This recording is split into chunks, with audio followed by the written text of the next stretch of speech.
Et Monaco prend immédiatement la partie en main et voit sa domination se concrétiser très vite sur cette perforation de Yaya Touré qui exécute Yoann Pelé et permet à Monaco de mener à la marque dès la 10e minute. Au ralenti, le travail solitaire de Touré qui prend le ballon dans sa moitié de terrain, le conserve en dépit de 2 adversaires et tout en puissance, il ouvre le score de cette frappe décroisée. On apprécie au passage la conduite de balle pied droit de Touré qui a marqué samedi son premier but de la saison. À la 12e minute, sur ce centre de Matsui, JV plonge pour écarter le danger, mais Samassa le touche en tentant de jouer le ballon.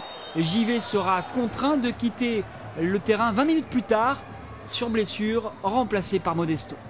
On est maintenant à la 17e minute et c'est Vargas qui frappe des 25 mètres et du bout du gant, Pelé qui dévie. Les deux équipes font jeu égal.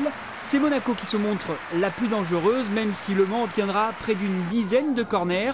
Et ce pénalty à la 23e minute, faute de main de Monsoro, indique l'arbitre. Sur le centre de Bonnard, le geste de Sylvain Monsoro semble totalement involontaire. En tout cas, Romaric transforme et les deux équipes sont à égalité, 1 partout, ce qui sera également le score à la mi-temps. En seconde période, Bologna va faire entrer d'abord Gakpé à la place de Plasil, puis à la 52e minute, Ménez à la place de Koufré. 2 changements, on va le voir, qui auront une grande importance. Toujours est-il que Le Mans avait annoncé vouloir la victoire et tous les coups sont bien joués comme ce coup franc de Coutadeur et le ballon boxé par Roma ou encore sur cette frappe de Loriot à la 75e minute et Roma qui sort encore le ballon dans une belle envolée. 5 minutes plus tard, c'est Samassa qui s'illustre, Samassa dont la frappe est déviée et passe de peu à côté, les Manceaux qui obtiennent un nouveau corner. Le ballon est renvoyé par Koller, Ménez à la lutte le récupère.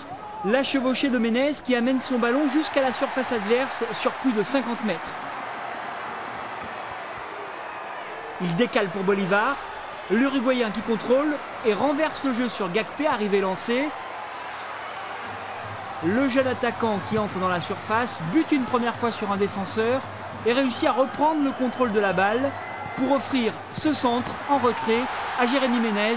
La joie du jeune attaquant qui inscrit son premier but monégasque et surtout offre la victoire aux siens. Et Serge Gakpé qui au passage a donné sa 5e passe décisive, il est en tête de ce classement des passeurs.